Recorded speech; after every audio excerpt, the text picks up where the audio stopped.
You are joining us for Addressing Gender Inequality, Opportunities to Empower and Support Girls. PreventConnect is a national project of the California Coalition Against Sexual Assault, sponsored by the U.S. Centers for Disease Control and Prevention. The views and information provided in this web conference do not necessarily represent the official views of the U.S. government, CDC, or CalCASA. So today we're really hoping to talk about some of the connections between strengthening leadership and opportunities for girls and preventing sexual violence victimization. We're looking at identifying some of the key elements from the two programs that we have invited on this web conference today. So really hearing the what, the how, and the who of Powerful Voices and Girls on the Run. We have guests from both of those organizations here today. And then we'd love to just engage in a discussion about social justice and violence prevention approaches to strengthen leadership and opportunities for girls.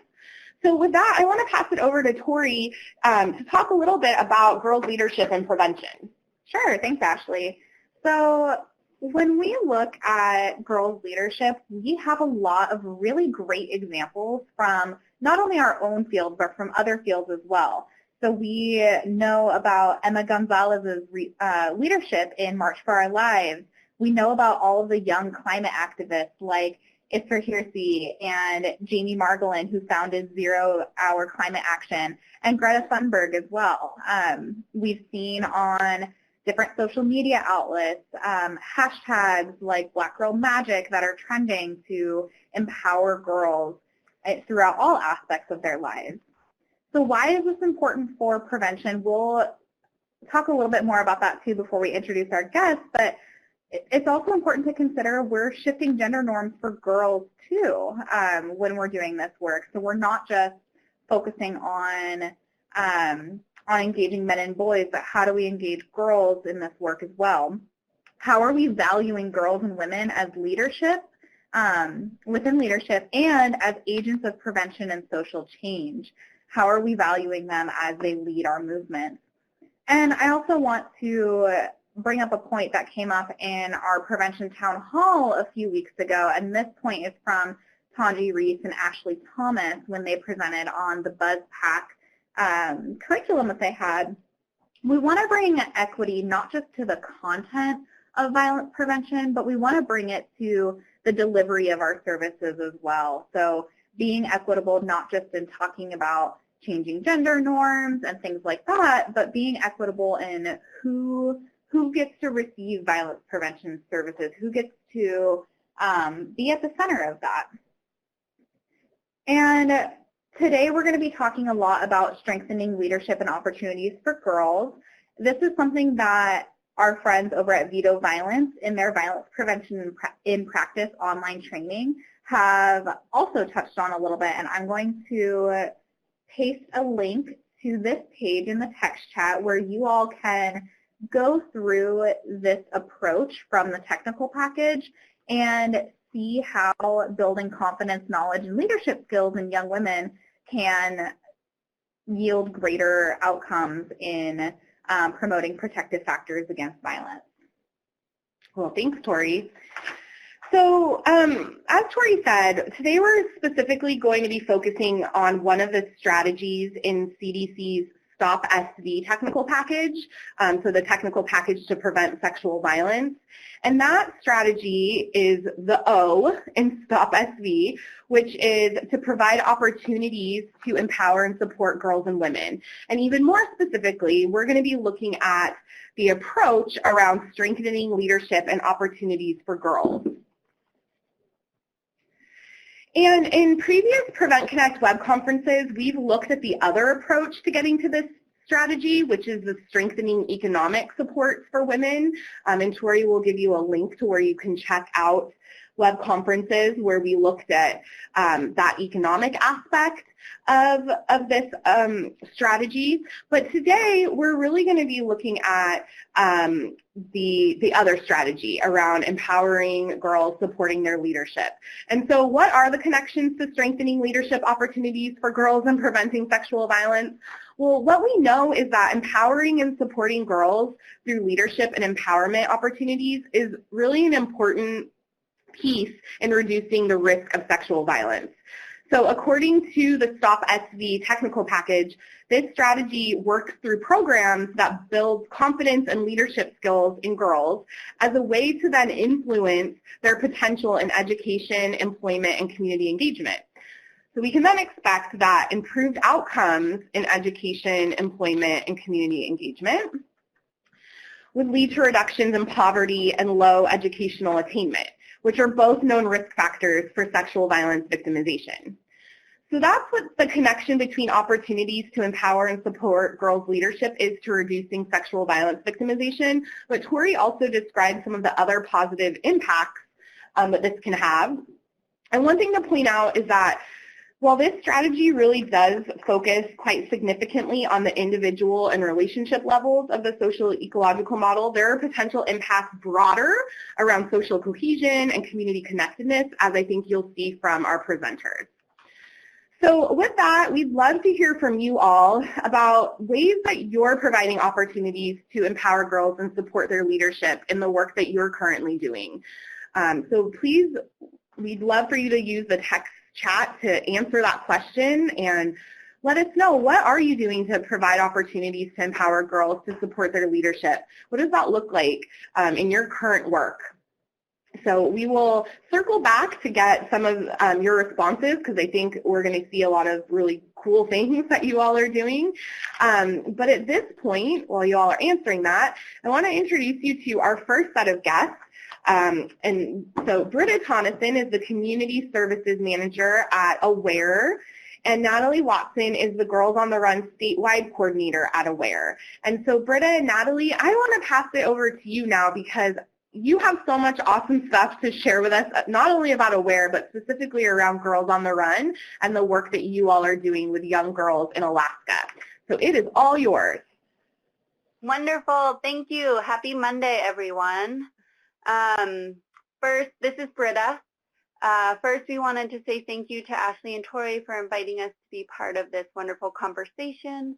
And then we are also really appreciative of the opportunity to know more about our co-presenters with powerful voices. We have a lot to learn, and so lots of gratitude. First, we wanted to just talk about our employer, which is AWARE. Natalie and I work for AWARE. It's a dual domestic and sexual violence nonprofit located in Juneau, Alaska, which is the capital. We serve Juneau and 9 northern southeast Alaska communities. We're kind of situated halfway between Seattle and Anchorage, the mainland of Alaska. But AWARE is part of a network of dual DV and SV agencies in Alaska, and we sometimes collaborate, share, or partner in programs. Now, Alaska is much bigger than Texas and California and I think some other states combined. So it's a big network, and we're sharing these programs. AWARE originally began as an intervention direct crisis response agency over 40 years ago, and that's kind of where our heart is. But just over a decade ago, AWARE started in primary prevention programming. And our primary prevention is rooted in the heart and values of our roles as advocates first, and informed by the real experiences of survivors and victims. We work across the community to affect the broad scope changes we wish to see in our communities and the world. We are also currently prioritizing men's work in the movement for gender equality and equity. So Girls on the Run of Greater Alaska is part of AWARE. We are an affiliate council for Girls on the Run, which means we are part of a different nonprofit. And we are about to celebrate our 12th birthday. Girls on the Run was identified as a social emotional learning program that fit with the goals we sought to achieve in domestic violence and sexual violence prevention, namely girls' empowerment, connection, and social emotional skills. And so we work with the state to distribute funding, resources, and human support to each of the other domestic and sexual violence programs across the state of Alaska, so that when they are ready, they can have Girls on the Run as well. And then before we get into what Girls on the Run is, we wanted to do, that was the next one, yeah. We wanted to do a bit of reflection on what we needed as 8 to 10-year-olds, and this is a participatory activity. So So just think back to, what did you need when you were 8 to 10 years old? Was your family supportive or not supportive? What messages were you getting from your family, culture, and peers at that time? And then as well as, how did gender impact you at that time? So please feel free to share a little bit in the chat box, text chat, about what you needed at that time, what messages you were receiving, and maybe how your gender was starting to impact you. So Britta, it looks like multiple folks are starting to type in their response, and I'm seeing a healthy support system, strong, motivated, successful female role models, opportunities to explore my interests in a supportive and empowering atmosphere. Lots of other things are, I'm sure, going to roll in. Here they come. A comment on things that were being taught. So what women should be seen and not heard. So, you know, adhering to those restrictive gender roles. People needed family support and people who loved, ability to ask questions, non-judgmental environments, body positivity, representation. Let's see, representation in the media. Gosh, there's so much. This is such a kind of like a loaded question, right? Because we're really reflecting back on what are the things that we need, and some of that can be very painful. So thanks everyone for sharing what those things were that you needed. Keep them coming. And thanks for posing that question, Britta and Natalie. Yeah, so it sounds like the influencers and the messages were already pretty strong and loaded, and that a lot of us had positive support, and some of us could have used some more support to handle all of that. So we know statistically and through our own experience that girls in middle school are getting hit fast by the challenges, and this can set them up poorly or well for the experiences of being a woman or an adult. And we know that bullying, body insecurity, negative self-talk, a lot of you talked about this, the messaging from our influencers have a profound effect on girls at this rate. Of this age range or stage of development. For this reason, Girls on the Run works with girls in 3rd through 5th grade, where we already see the internalization of negative messages or positive ones, the social structures around friendship, and the impacts of violence in our communities and the girls. So we reach the girls in this age group to use what they know, what they're experiencing, as a framework for the skills that the curriculum teaches them, and to start the journey of mastering these skills with Girls on the Run. We also know that many children experience domestic or sexual violence already by this age. They face stigma and shame over different aspects of their identities and may even have suicidal ideation. We also know that none of this leads to a prescriptive life sentence if resiliency factors are present. So on top of being a child, a lot of the girls in our community and programming are already experiencing ACEs or risk factors. And so we work with AWARE, with counselors who are site liaisons for the program in the schools on behavioral support. In Alaska specifically, we have some of the highest rates of ACEs and violences. And so Girls on the Run is used to build resilience in these girls and our girls in our communities. And this can have an impact not just on the girls, but sometimes in their families, in their communities, and in the bigger picture. So just as we have these risk factors in our life, we also have protective factors. Just like we know that violence is preventable, we know that not all people who experience ACEs repeat what they learned, bought into or internalized the messages they were taught. Protective factors are powerful, and we can all be part of that solution of being a protective factor for girls. So some of the protective factors that we focus on in this program are safe and caring adults, which can include coaches, school counselors, communication skills, so identifying values and emotions, communicating needs, social skills, choosing, making and keeping friends, compromising, resolving conflict, and then peers that support healthy relationships, so the Girls on the Run community. Recently, I attended the Girls on the Run Council Director training in Charlotte, North Carolina, the headquarters for Girls on the Run. What I realized was that in spite of the challenges that can come with working with a more rigid structured national program like Girls on the Run. It crosses barriers and communities. So the core principles and teachings, the structures that safeguard the experience for girls, regardless of how much money or how little money their community has, are there in place for every girl. We had council directors from the border with Mexico to the border with Canada and then beyond to include Alaska, from communities like Chicago to tiny communities in Alaska where there's barely enough girls to make a team. And that the lessons, the values, the connection and messaging in Girls on the Run is universal to all of our girls and coaches. So that was a powerful experience for me, especially as we go through some of the difficulties of putting on a program like this. Hi everyone, this is Natalie, and here is the mission and vision of Girls on the Run. We inspire girls to be joyful, healthy, and confident using a fun, experience-based curriculum which creatively integrates running. And we envision a world where every girl knows and activates her limitless potential and is free to boldly pursue her dreams. Some of our core values are recognizing our power and responsibility to be intentional in our decision-making, embracing our differences and finding strength in our connectedness, expressing joy, optimism, and gratitude through our words, thoughts, and actions, nurturing our physical, emotional, and spiritual health, leading with an open heart and assuming positive intent, and standing up for ourselves and others. So we really try to integrate these core values into everything we do at Girls on the Run. Some of the core concepts of positive youth engagement that we teach our coaches are these three aspects that are all related to each other. And the first is building relationships. That's both between coaches and girls, and between girls. Creating a positive, inclusive environment where every girl feels welcome and safe. And sometimes this looks like us coming back to our core values, like assuming positive intent when a girl is acting out.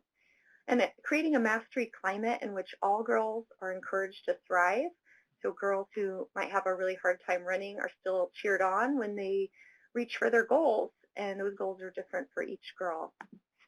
And then we kind of distilled the essential elements of Girls on the Run into these three: our curricula, the influential adults, or those mentoring relationships, and then the community impact, bringing that change into the community. So we're going to focus on this first aspect of the curricula. So we have 5 curricula at Girls on the Run. We have 3 for our 3rd to 5th grade girls and 2 for 6th to 8th grade girls. And each curriculum focuses on building life skills. They've all been really carefully written for maximum fun and learning, and they continue to evolve. Each curriculum is divided into 3 parts. The first focuses on individual self-awareness, the second on relationships and communication, and the third on teamwork and community. And these line up with the levels of the social ecological model.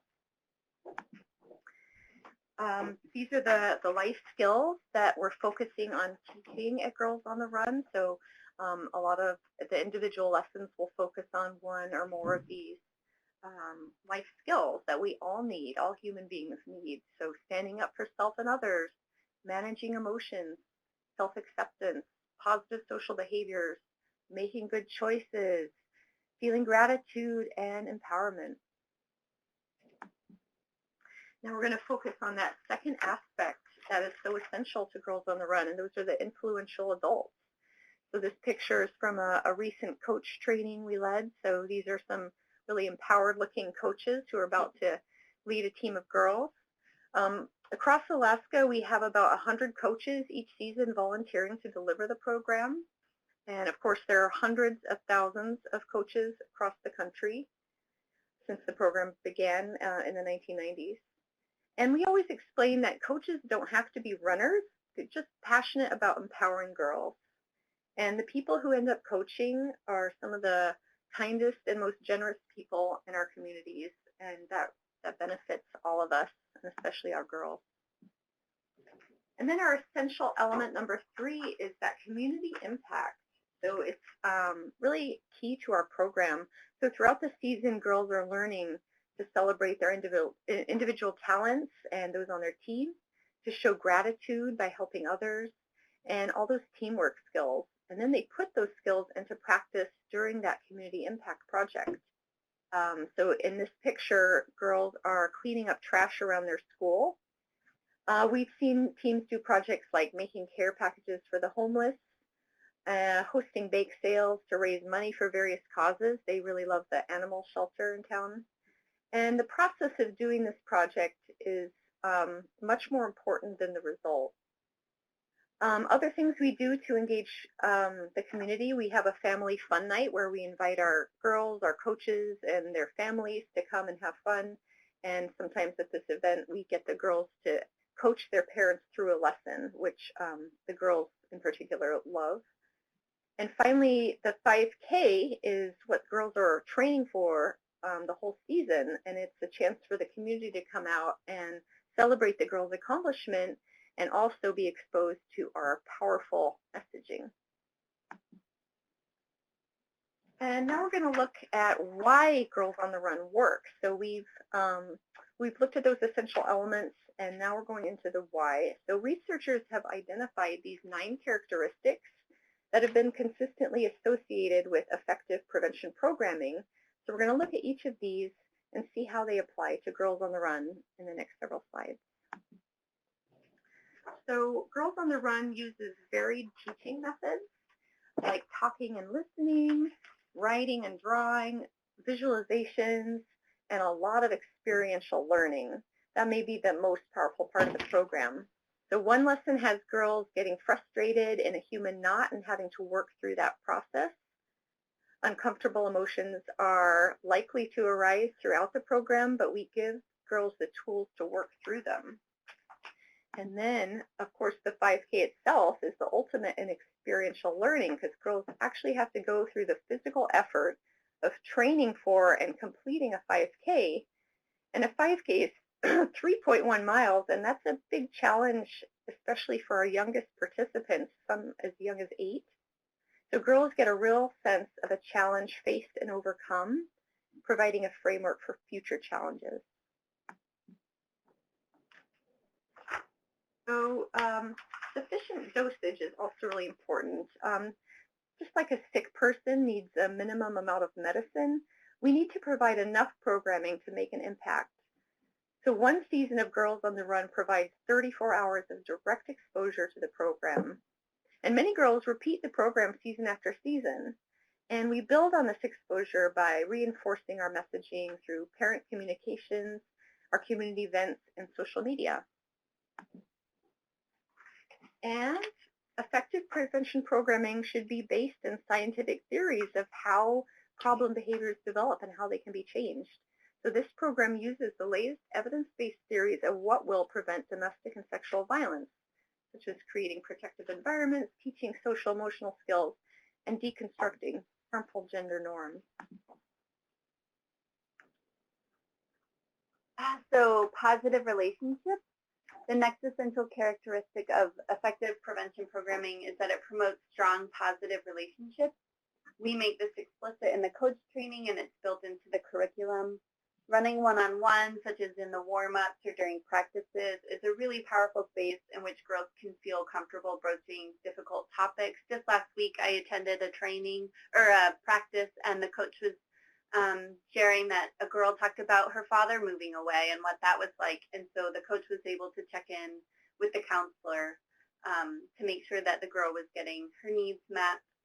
We also intentionally pair girls together in order to foster new relationships within the group, and then the team size is calibrated for the most ideal ratio of coaches to girls for maximum impact. So we aim to have one coach for every 5 girls, which isn't always possible, but it's our aim. The next one is that it's appropriately timed so that participants are exposed to the program during the developmental stage when it will have the most impact. Girls on the Run girls are 8 to 10, and then our middle school program is called Heart and Soul, and those girls are typically 11 to 13. We know that pre-adolescence and early adolescence is a time of incredible vulnerability to this messaging that can be harmful, so it's essential that this messaging is positive. Okay. So prevention programs should also be evaluated. We evaluate Girls on the Run. We first evaluated over several years with pre- and post-season participant surveys, and we were mainly looking for changes in girls' self-esteem and adherence to constrictive gender norms. We measured their change in response to statements like, girls should always focus on looking good. It's okay for girls to play rough sports and get dirty. I think my body should look like the girls who are on TV and in magazines. I am beautiful just the way I am. So we routinely saw a 10 to 15% increase in positive self-image and a rejection of these rigid gender norms. Now we just do a post-season evaluation, the one seen here, to ensure effectiveness. And Girls on the Run International also recently completed a longitudinal study that we'll learn about towards the end of this web conference. Prevention programs should be comprehensive with multiple components affecting multiple settings and addressing a range of risk and protective factors. This means we need to work to broaden the program beyond the lessons so that we can reach multiple levels of that social ecological model. We need to reach families and help them reinforce the learning at home and reach the broader community with these messages to really affect change. And as we saw earlier, family and community engagement is key to this program.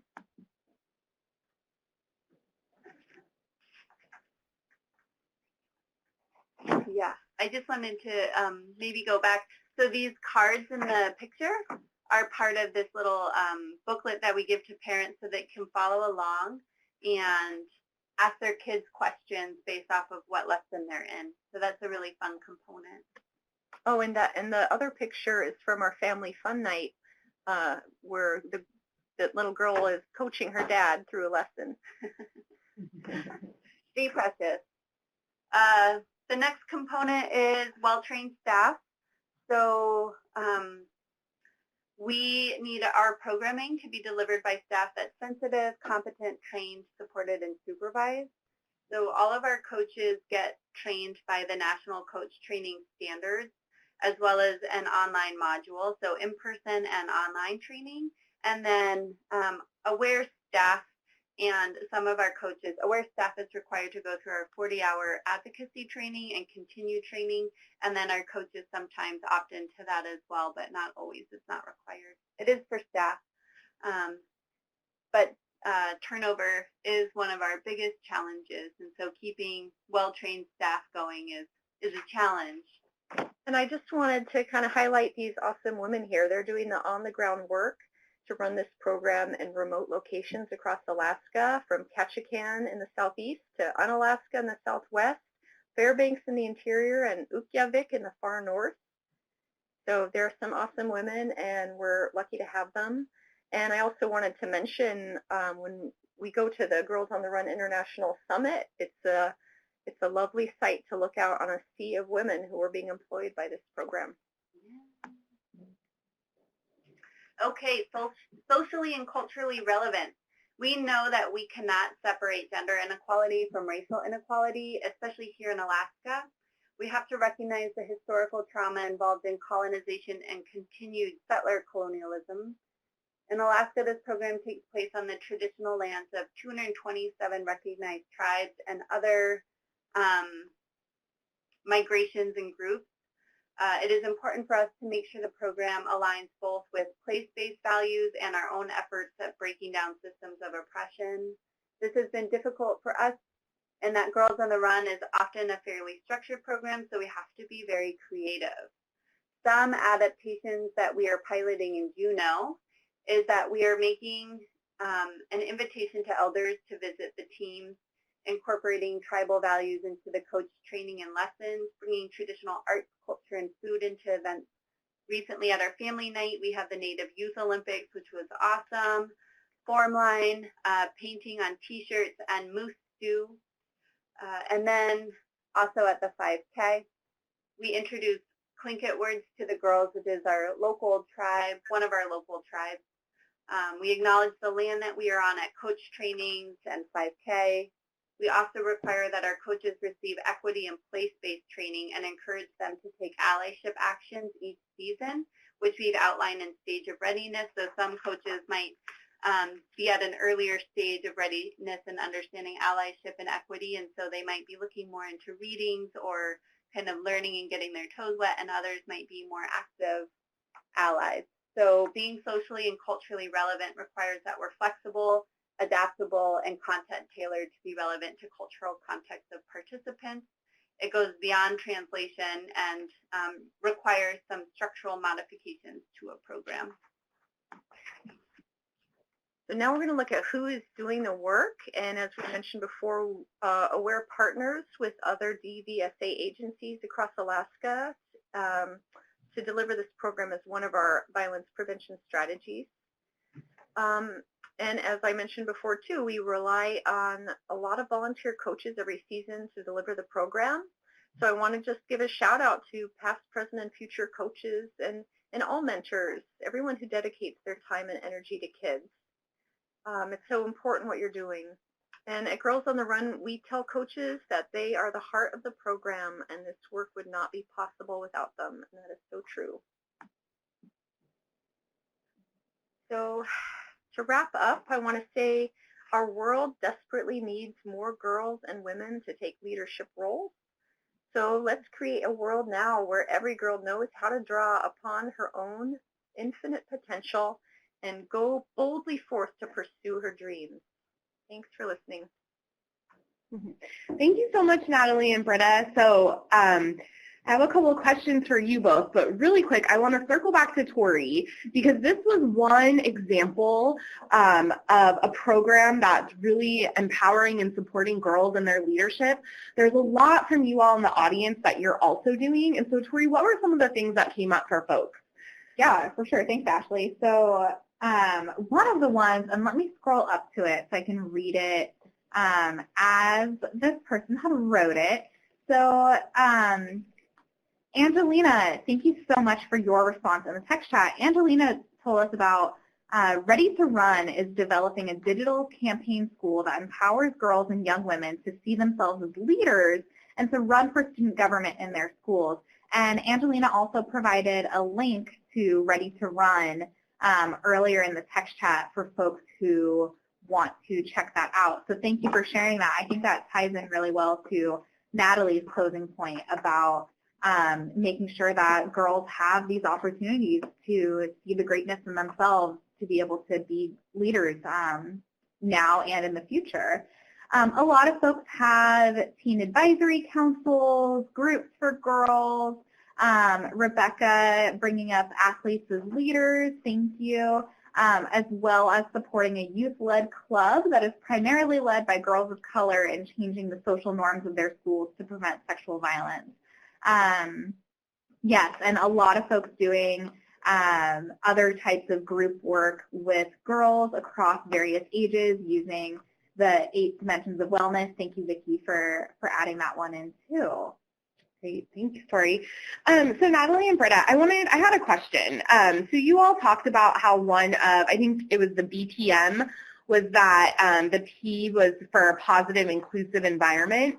And so what I got from some of what you talked about was that this program seems to be so much more than just about running, but that running is one of the components. And I'm wondering, are there adaptations for girls who want to participate that maybe have disabilities? Because I think with running in the title, I would wonder about that. Yeah, absolutely. We strive to make Girls on the Run open for all girls. So coaches are going to start being trained this coming spring in how to adapt the program to all sorts of different abilities. That's great to hear. Awesome. And then I know that it's really important for you all to be able, as you're recruiting volunteer coaches, to reflect the identities of girls in your program. How do you go about doing that across such a large space? Mm-hmm. Yeah, we try to make an effort to reach coaches in lots of different ways because we know that having coaches that reflect those girls' identities is one of the most important things we can do. So we have a team here in Juneau with a clean kit head coach, and every day at practice she's bringing in her culture and empowering the girls to share her culture on that team to feel proud of their identity, and just making it more of a place-based program. It's really the best thing we can do to make it more culturally relevant, is to have those coaches. Yeah, it's a goal for us right now to be more representative, to have the coaches more representative of the girls we're serving, and so we are thinking through access and inclusion for coaches as well, and hopefully that will reflect out in the future in greater representation for our girls. So step by step. Thank you both. So we're going to come back and hear from you a bit more on the impact of Girls on the Run. But I have another question for the audience. We'd love to hear from you all around your thoughts on making programs that empower and support girls to be socially and culturally relevant and developmentally appropriate. And so maybe these are things that you've thought through in the programs that you're already implementing, but what are some things that you do to put in place? It was really great to hear from you, Natalie and Britta, the way that culture is being infused, whether it's through the family night where you're serving, food and bringing in elders to the conversations, or just some of the other things that you're implementing in the program, knowing that it is a curriculum, but you're still able to make those adaptations to make it really place-based and culturally relevant. So we'd love to hear from you all in our audience how you're doing that. And as you respond to that question, I'm really, really excited to introduce you to our next guest, Jordan Farallon. Jordan is with a program in Seattle, Washington called Powerful Voices. And Jordan, I'm really just looking forward to having you walk us through Powerful Voices and what makes it so great for the girls that you're working with. So Jordan, it is all yours. Thanks so much, y'all. Really appreciate it. I'm really honored to be here on behalf of Powerful Voices. Again, my name is Jordan Farallon. I'm the Communications and Community Engagement Manager here in Seattle, or also Coast Salish land. And just a lot of gratitude to putting on this webinar for empowering girls as a preventative measure, and also so much gratitude to Britta and Natalie for all of your expertise. I'll be talking about Powerful Voices.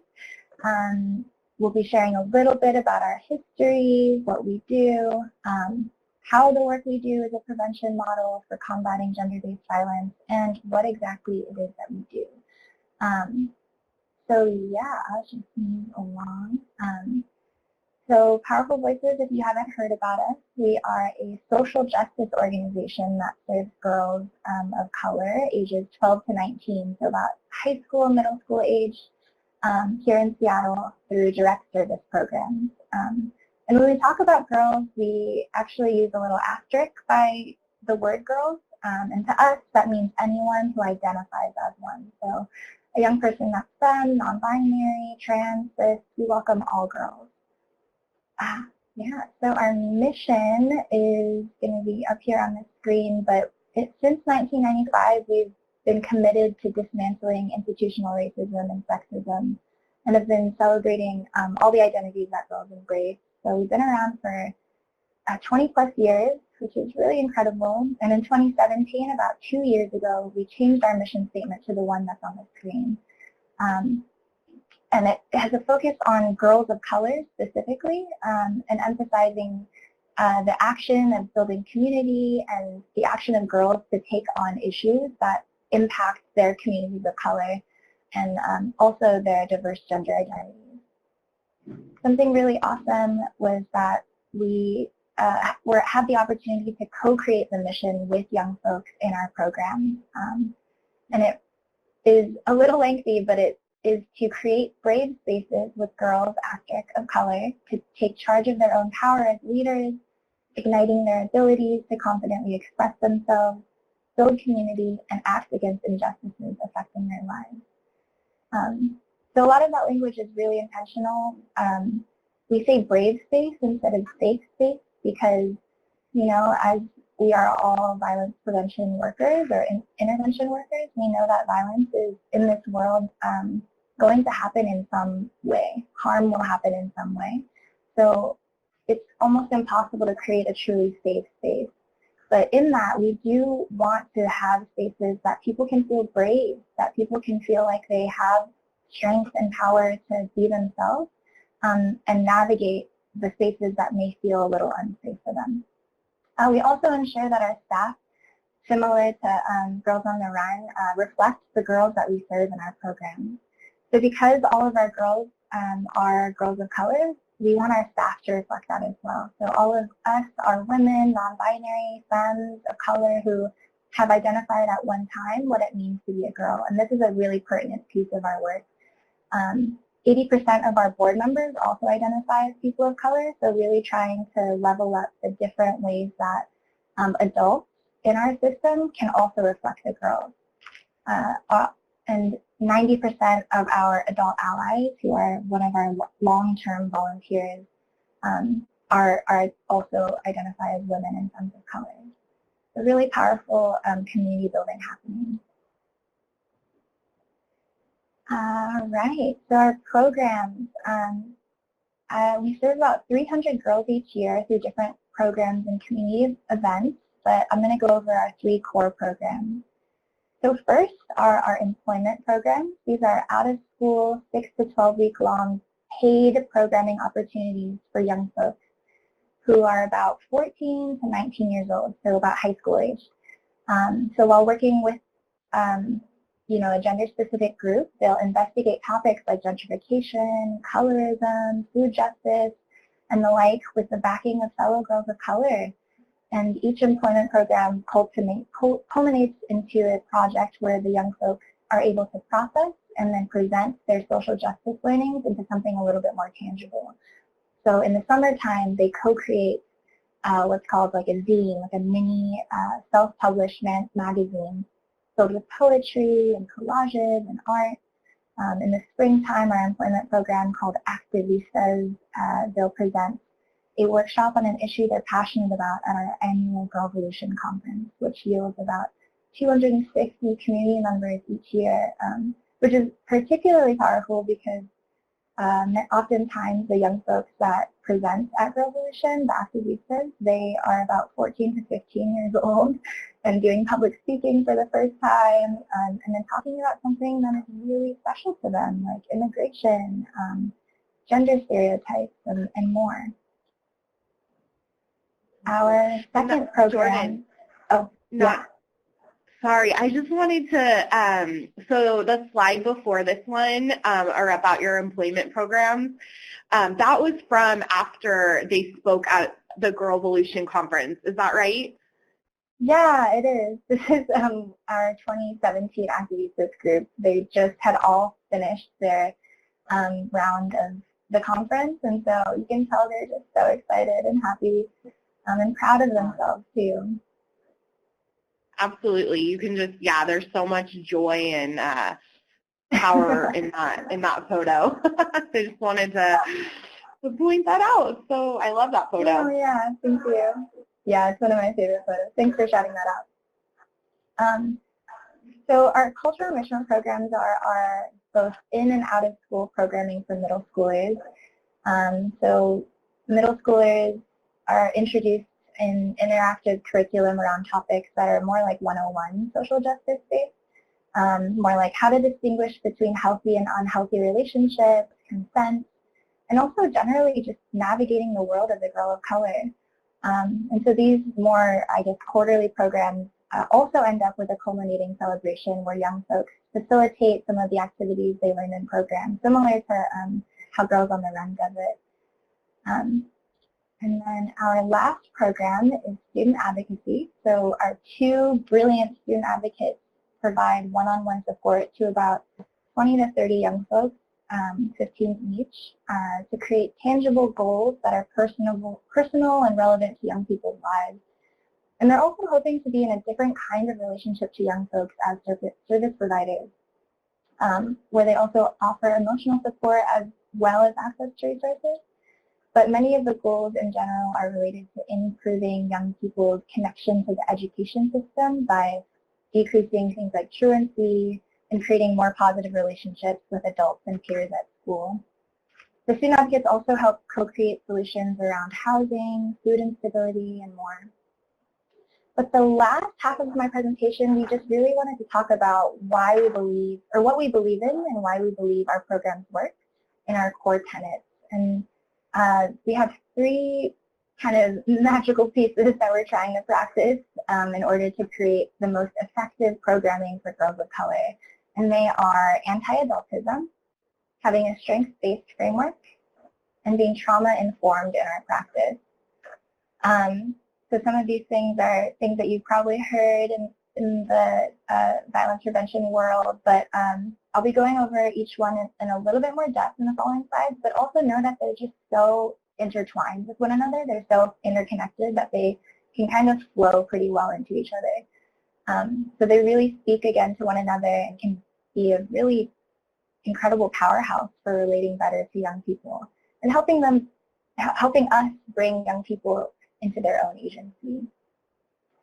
Our first tenet is anti-adultism. So our staff and everything we do really hope to be anti-adultist. So similar to what Britta and Natalie had you do, I'd love for y'all to reflect when you were about middle school, high school age, 14 to 19 years old, and talk about a time. I would love to hear about a time that you felt both powerful and powerless, or one of the each. And so we can read them out loud as they come, or actually when you were 12 to 18 years old, sorry, middle school and high school. What are moments? So, yeah, we'll let folks head over to that text chat, but I think this is another really great question for us to reflect on, Jordan, of thinking about a time when you felt powerful, a time when you felt powerless, in a stage of life where, honestly, because of ageism, young folks aren't given a lot of, like, I guess, tangible power in some senses, right? And so exactly, I can think of so many, right? Yeah, I can think of so many examples of that. And the ones where I felt powerful, like, those are so meaningful. So as the responses are coming in, Jordan, Danielle says, I felt powerful as an athletic, competitive cheerleader and soccer player. So having that connection, like maybe a team, right? Annette says winning an art contest when I was in 6th grade. Oh, Annette won a stereo and felt powerful. Adriana says, I felt so powerful and cool when I got my driver's license and more independence. So there's definitely some of these like benchmarks. Finding my community and fellow trans folks. Beckett says, I felt powerful when I was taking care of my family, when my mom was sick. Anytime that I spent on the stage performing, I felt powerful. Now we're getting some of the powerless. So felt powerless when my best friend committed suicide when we were 16. Wow. Thanks, Annette, for sharing. Amber says, I felt powerful when I was encouraged to do public speaking at a church event. So you talked to Jordan about 14 and 15-year-old girls in your program being able to experience public speaking already. And so to hear that that was a source of power for Amber sounds really good, is a great thing. Powerful when I started my journey in the fat liberation movement. So again, kind of like finding those people that you connect with and connections to movements and things that make you feel powerful. Powerless. It took my sister to a restaurant where we were ignored as patrons. That's another example of feeling powerless, but powerful is dancing.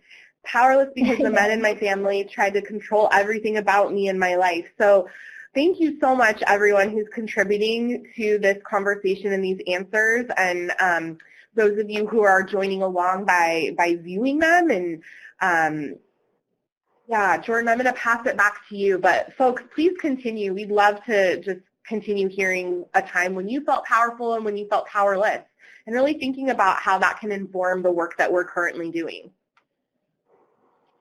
Yeah, thank you so much, Ashley. I'm with Beckett on the text chat. Like, all of these answers make me feel really reflective, and I love these answers and the vulnerability that is coming out of it. So yeah, when we think about being a young person, there's so many things that aren't handed to us because of our identity as a young person, right? So if you think about isms like racism or sexism, there's an inherent power structure where one group of people have unearned power over another group of people because of an inherited quality or identity that they hold. For instance, in the case of sexism, men have unearned power in society versus women. This is like cis-sexism, but adultism in this case is, in this society, adults. And there's this arbitrary age of 18 where we have unearned power over young people. And it's seen in all forms of institutional and cultural practices. For instance, structurally, you know, there's an age restriction on voting, which is interesting because young folks are inherently given a world where they don't have a say in, right? They're not able to actually vote on things. But culturally, for young people, they're also demanded to submit to the will of anyone older than them when it comes to decision making, right? So adultism is also incredibly unique because it is literally the only ism where all of us can collectively say that we have experienced it at one time. Those of us who are adults, who can identify as adults. We can't say that about racism, we can't say that about sexism, but with adultism, we have a very unique opportunity as a collective group of adults to leverage our understanding of that oppression and wage our power as adults better. Aurora Levin Morales is a powerful disabled Puerto Rican Jewish woman who's a writer, educator, activist, etc., just a powerful human being who wrote a book called Medicine Stories. And in that book, there's a very short and impactful piece called The Politics of Childhood. And she says this, childhood is the one political condition, the one disenfranchised group through all people will pass, the one constituency of the oppressed in which all surviving members eventually stop being members and have the option of becoming administrators of the same conditions for a few members. And so Powerful Voices, we believe that this needs to be a core tenet in our programs because without it, we're just recreating systems that don't actually work for girls of color. If our goal is to instill and awaken the innate strength of girls so that they can make choices that feel good for them, then we must do differently. We can't replicate another system that teaches them about consent, but then doesn't actually give them room to say no to things. We can't tell them that they're powerful beings, but not allow them to have feedback loops and criticism opportunities with our practitioners. So doing this is a big learning experience, and we've been in the process of carrying it out for all of our 20 plus years, and we're nowhere near where we want to be ideally, but it does start with making sure that this framework is widespread and understood by every person working here. And one way that we try to create more opportunities for genuine girl-led engagement is by measuring our programs against this ladder of participation by Roger Hart. So in our programs, we aspire to be at the top of the ladder, ideally, where young folks and adults completely share decision-making, but more realistically, we're currently at maybe rung 6, where programs are adult-initiated and shared decisions happen among adults and young folks. So this looks like us giving young people consistency and dosage and adult guidance, and also offering structure, right? It's not like complete anarchy where young people make all of the decisions and we don't actually have a say. We do want a collaborative relationship when we're talking about shared power. But otherwise, at this point in our programming, we crowdsource the topics and project outcomes that young folks actually want. Yeah. Jordan, on the previous slide, you had mentioned the book about childhood. Would you repeat the name of that book? Oh, absolutely. Yeah. It's the author is Aurora Levin Morales, and the book is called Medicine Stories. There's a colon, actually, history, culture, and the politics of integrity. Read the entire thing, but the essay in it is called The Politics of Childhood. Great. we'll find a link and put that in the text chat. Thank you, Jordan. Absolutely. Cool. So our second core tenet is having a strengths-based framework, which is probably a little bit more of a familiar vocab word. But we know that girls' behaviors are often survival strategies. And I mean, not just girls, most of our own behaviors are survival strategies as adults as well, where each reaction or strategy meets a need of safety, belonging, dignity, and agency. And so in youth work, it can be pretty easy to lose patience and generalize reactions of girls with, in our language.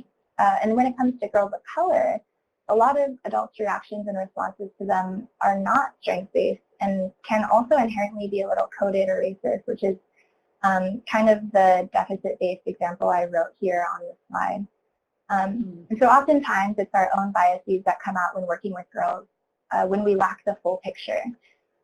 You know, in our grant language, in our old grant language even, we would highlight that the girls we work with as like needing more self-esteem rather than shining the light on the systems in place that teach girls not to value themselves. So there's a distinction that kind of shows girls either as having a deficit to be filled, or we can zoom out and see their power as like really innate, and rather that that power had been oppressed through the rampant rape culture and sexism that's throughout our society. So we have a unique opportunity to change our language as youth workers and be more strengths-based. And so here it can start with language. I hear this one a lot. You're too loud and too much during program.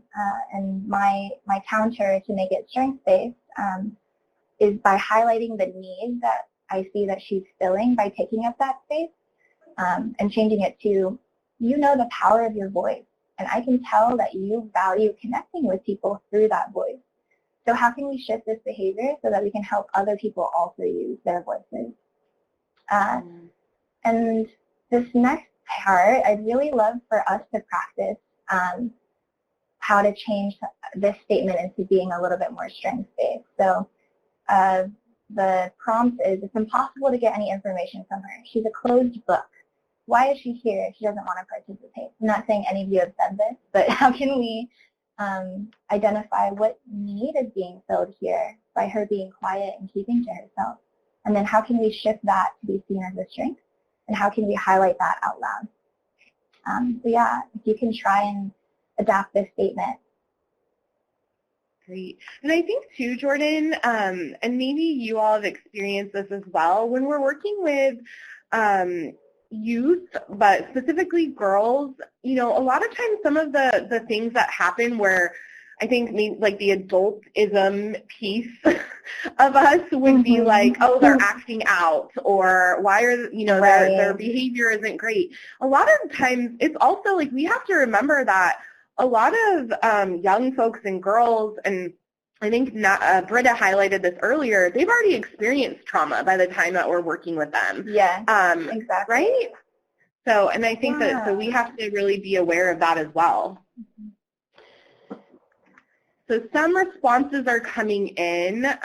Teresa said she gets to decide what and when to share. If she feels safe and has something to say, she will say it. Emmy says, you know, maybe there's a need for a feeling of safety. Renisha says assessing triggers. Maybe she is opting out due to a protective factor. Does she feel safe? Amanda says, I've observed this, but this client is withdrawn and I'm concerned. What would you suggest trying in order to help her engage more and feel comfortable? Let's see, Danielle says, when we feel pain and have been betrayed by people we should have been able to trust, they protect themselves, they keeping to themselves. This can be useful, again, in trauma. Thankfully, this is a safe space to open up. What else? Sabrina, she's very careful about sharing information with those she doesn't feel safe with. She's making choices about her boundaries, what she feels comfortable and who she feels comfortable sharing it with.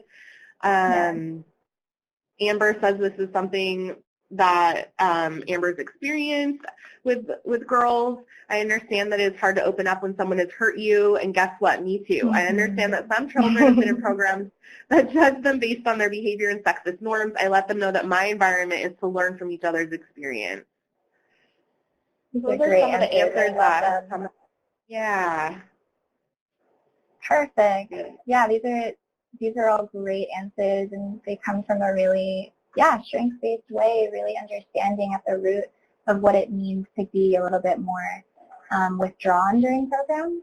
This is my answer. It was, she has boundaries, and I respect that. I should then employ different tactics to earn her respect. I think what you were talking about, Ashley, about the adultism piece, there's also sometimes this power dynamic where adults just have this feeling that young people should just listen to every single thing that they say, but we also should be collaborating with them to earn their respect as well, right? Absolutely. It's not just one-sided. So, yeah, beautiful answers, everyone. Thank you so much. Moving on to the last trauma-informed practice, feel free to keep sharing your own ways to shift it into a strengths-based perspective. But this last one is on being trauma-informed in our practice. Every day at Powerful Voices, we're humbled to acknowledge the inner power and resiliency that girls of color have. During strategic planning, we had focus groups where we talked with girls about their hopes and their desires, and they have so many different aspirations, from wanting to be hairdressers to being healthy, finding their passions, going to college, understanding what happiness means. But you know, despite these different strengths and vibrant hopes, we also know that girls of color continue to face alarming disparities. Girls of color experience disproportionate high rates of gender-based violence, and also state violence like poverty, academic suspension, and higher rates of incarceration, right? And so these different disparities and traumatic experiences are both systemic and interconnected. So in this way, there are different things that we must do to care for girls of color that must be intentional and radical. So here are our trauma-informed tips. First, we must deeply trust that young folks are the experts of their own experiences. I think being an adult has a lot of advantage because of our life experience, but actually you said this too, Ashley, they have already experienced so much oftentimes in their 12 to 18 years. And if we don't honor that, we're really dismissing their true experiences. And also, not all of our experiences as adults right now can be related back to what young people are experiencing today. For instance, I don't know the effects of growing up in internet culture basically from the womb. They're a completely new generation with incredible complicating factors that I did not grow up with. So they're going to know their conditions best. We know girls inherently know what they need to thrive and understand what works and what doesn't. So when we build on their expertise as young people, we want to partner with them to change social and cultural norms. Our second trauma-informed practice tip is to model vulnerability and to normalize sharing your emotional states and your own boundaries. So oftentimes when I talk about adultism, people can internalize that as adults being completely hands-off. But that's not the case. We do want to find a happy medium where we learn from one another. And it's really about shifting the relationship of adult and youth power. So this can start with us being real and vulnerable in our day-to-day programming. If it's the last day of the week in program and you're tired and irritated, like I would say that. Like, y'all, I am physically drained today. I noticed I've been a little bit short with people, and I apologize. I don't want to keep doing that. I would really appreciate your help in focusing in today. That is an incredible move that I wish I heard from adults when I was a young person, like just to be real about your emotional state and also to apologize for what you're projecting. This builds trust and respect, and it shows them a model of an adult that is sharing a boundary too. I remember as a young person, I saw a teacher in a grocery store one time, and I was like, you shop at grocery stores? So we should really break the barrier that adults aren't human. And we're human beings with interests in outside lives, and it can start with doing that in program, right? So that there's not this weird barrier that we don't have needs and complexities. And then the third tip is to do your own work.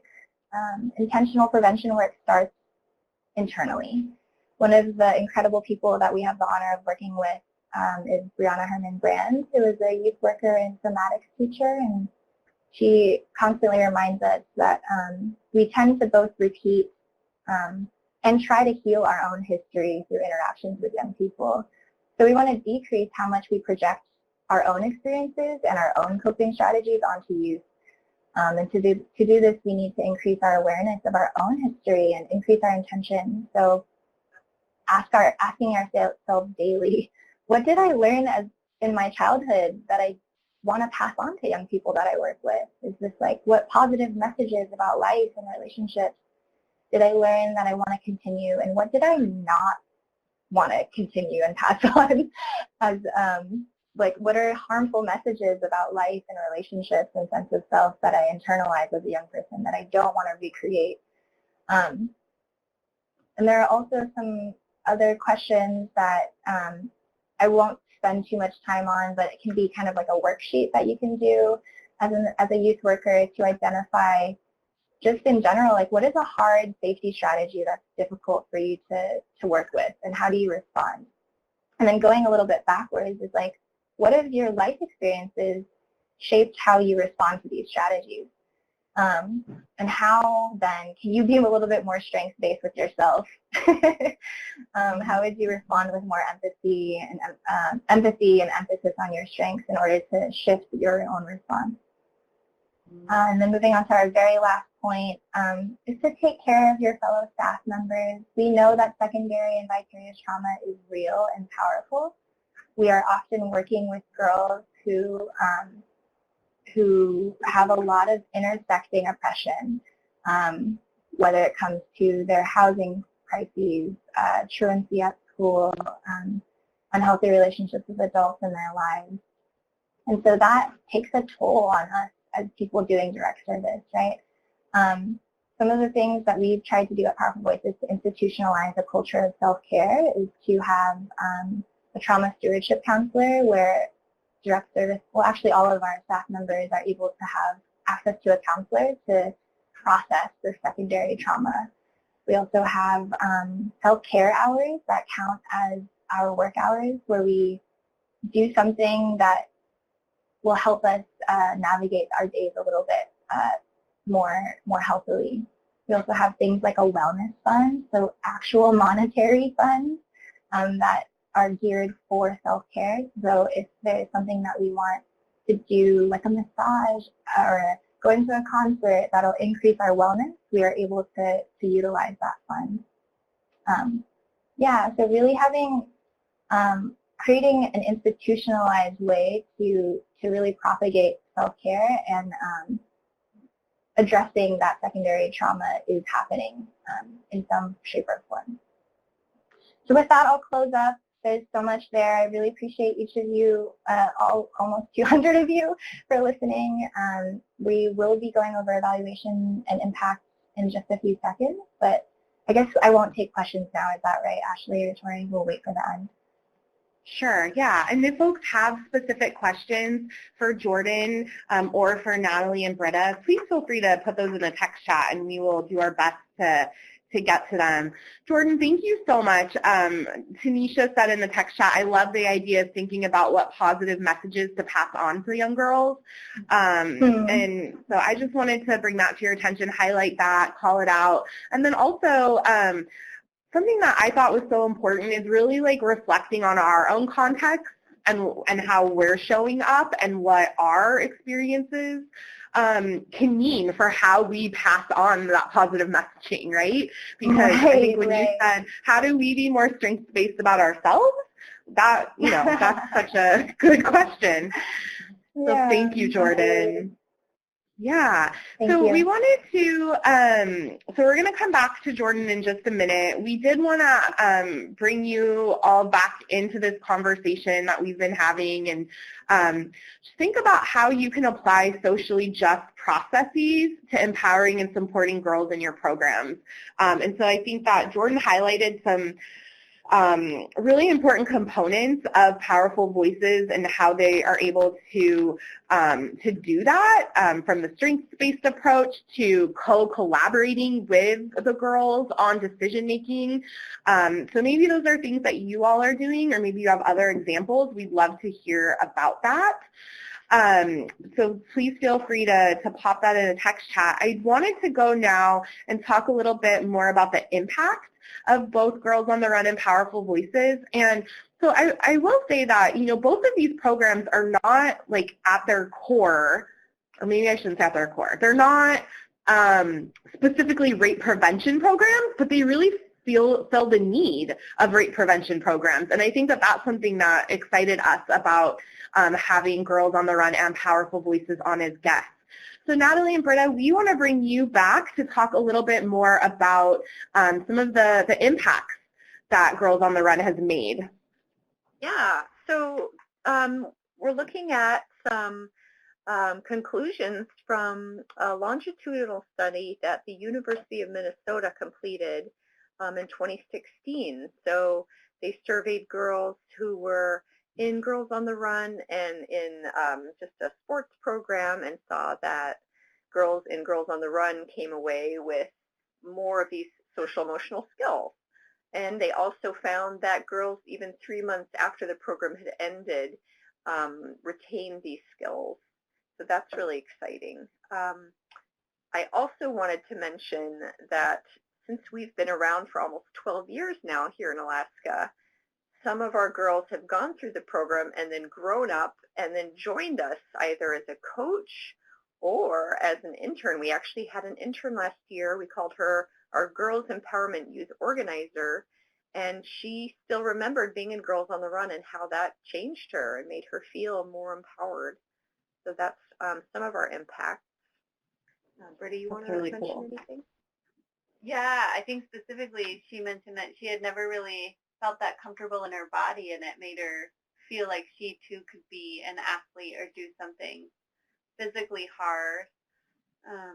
We have a family with 3 daughters, and each of the older daughters has made it through the program at least once, if not multiple times. And so the youngest one, this is her first time in the program, and she's just beyond excited to be part of this community that her sisters have been part of, and to get her first medal and complete her first 5K. So that's another really fun, powerful story we had.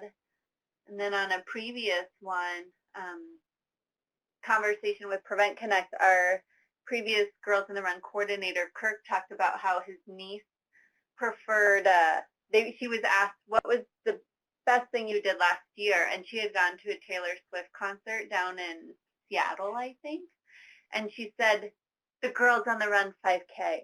So, so Girls on the Run did about 3 to 5 years of 3 years for the longitudinal study. Some pretty good evaluation, and we were doing our own. And we feel pretty confident in what they've done. We continue evaluating our program and impact in terms of the process and making sure we're staying on track of ourselves, and then meeting our own goals that we have through our agency.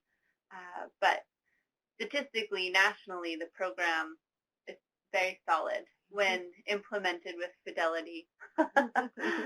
Yeah. Awesome. Thank you. And we wanted to mention that there, for people who like to geek out on evaluation, there's a very cool couple-minute long video that we'll have the link to in the chat box. There it is. For Girls on the Run, for people who might be interested in starting a council, one, I recommend, if you ever want to be a businesswoman, start a Girls on the Run council, because they have so much resources and support for you.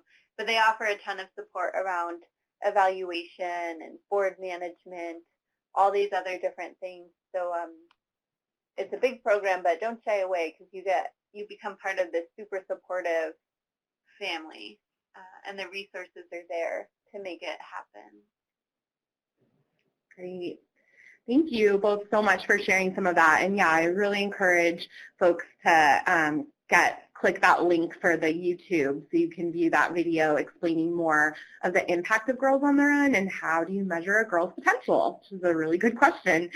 So I want to go back, Jordan, bring you back on, and I just wanted to highlight, so actually Powerful Voices is featured in the Stop SV technical package as having evidence behind it to leading so while there's not empirical evidence linking this program to reductions in SV, as we talked about earlier, this program was successful in outcomes around school success and improved job skills, which we would then see lead to reduced risk of poverty and low educational attainment. So I wanted to just point that out, that Powerful Voice, Jordan is from Powerful Voices that is mentioned in the Stop SV technical package. Jordan, if you could talk a little bit more about your impact, that would be awesome. Yeah, this is, so I have 3 different slides that show our different impact evaluations, but each of our programs are measured differently because they have different goals and objectives. So they do have different ways of attaining information and evidence. But for most of it, for cultural enrichment, which is our middle school in and out of school program, we do pre and post surveys, and we're also trying to really iterate on how to get more genuine feedback from girls that isn't on a ranking scale, because it can feel a little hard to evaluate that, right? But in the end, we do have pretty high scores, incredibly about linking the program to help creating safe and healthy choices that align with their values, to building safe and healthy relationships with others, or at least being open to the idea of it, and then succeeding in life in school. For our one-on-one student advocacy programs, we have less hard data, or like percentage data about this, but some of the measurements the student advocates do are basically setting goals with young people that are, it's a varied list, but some of the things they measure are progressing to the next grade level or getting their GED, noting that they have an increased positive family relationship or reduced partner conflict in the last 3 months. And then also the completion of a job readiness program or employment program. So those are some of the things that we measure on. And then for our 3rd program, which is out of school, after school programs, these are also pre and post survey information about, and we are trying to track about positive relationships with both the other girls in the program, which we know is when they first start, oftentimes they have this very, interestingly enough, like internalized misogyny, where they think that being friends with other girls is going to be a bunch of drama. But in the end, they have positive relationships with other girls, and it's really beautiful. Our 2nd measurement is about having positive relationships with adults. And then for our Activistas program, which is the one where they present a workshop at our conference, our Revolution conference, they are reporting that they're proud of who they are, they understand power, privilege, and oppression better, and they identify better as leaders. Oh. So great. Thank you, Jordan, for sharing all of that about the impacts of Powerful Voices. It's great to get some information beyond what we knew from the technical package. So thank you. Yeah, absolutely. So Tori, would you walk us through in just our last couple of minutes some of the other potential impacts that after hearing from Girls on the Run and Powerful Voices, you know, we just want to highlight for folks? Yeah, of course. So I think this came out a lot in the evaluations that both Natalie and Britta from Girls on the Run and Jordan had shared with Powerful Voices too, is that when we're looking at the measures of success, they're not all condensed just to one strategy in the technical package. You're not just measuring girls' leadership and abilities and their opportunities, but some of these other factors too. So we wanted to take a moment to highlight how the programs that were shared on this web conference do impact other areas of violence and other approaches within the technical packages. So you all have heard from our guests today how their programs deal with social emotional learning programs for youth, like as is highlighted in the Preventing IPV technical package. And